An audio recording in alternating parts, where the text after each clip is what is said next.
tengah-tengah malam. Anak tolak aku peluang dia. Hayah di, nyankan dan yang kun. Hainya nyo. Tapi yang melahirkan kata. Tak peduli lah hampir mengok. Coba lagi kain gelung-gelung dia ulang kun. Boy ke belum? Aku. Lagi nak rumah pakai pelu. Kamu tak lihat ke poh rumah ke pelu. Ya tak bantu pelu lah. Nyanyi. Hai, bantale, kau poh rumah tu. Bantale. Hai, bantale, beli mau pakai tengah malam. Boy yang orang gai le. Dra nung pakai. Sang pakai. Awak nang long kena pakai dia. Kemana kena berubat? Tu biubat. Kena melahirkan ha. Awak bantale kena nade ya. Oh, melahirkan ni bawa puskesmas mentang bantale. Budak bapa puskesmas. 25 kilo je. Dalam terus gede. Kalahir berjalan. Yang kangkon awak ron. Mengaman talib kan? Nak bawa puskesmas mentang. Hai, bagaimana pemain dia? Paling nak puskesmas. Yang nak kan puskesmas. Mantalib. Jino rata kampung kena puskesmas. Dan bidan nah, siap 20 puk jam. Nan tepu. Mana? Coba becak. Lagi bantale ber, nak cuba becak ni ber. Gerak cepat, Mano. Gerak cepat. Hayah, bagahai.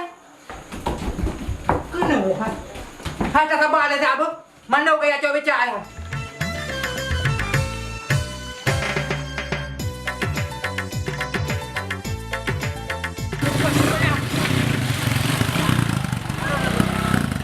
Alah kibang. Tu fikir jalur. Assalamualaikum. Assalamualaikum, Bu Bidan. Assalamualaikum. Bang Talib nak melahirkan. Hai pelu rumah orang tu. Hai kau ni saya jumpa Bu Bidan, rumah Bang Talib nak melahirkan ke pegak? Ya, kau Lampung. Ibu bidan, buka pintu dah. Waalaikumsalam. Tunggu bantale. Ya, tambah. Orang melahirkan. Ya. Kenapa panas di sini? Ya, laki maaf bapak apa? Karena belum kena periksa ibu, jadi urang agam perlu hati-hati. Ya, Bu.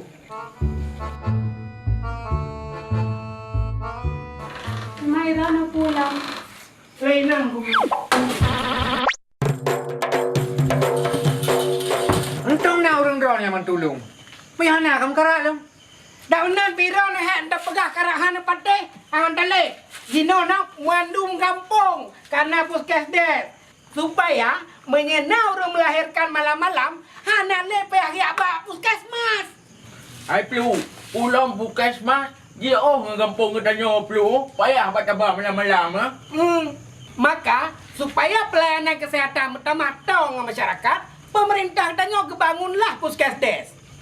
Agar supaya orang cek kita melahirkan malam, cak jujur kebangun puskesmas. Pelayanan kesihatan maksimal. Hai bantale, kalau hai anak ro ni.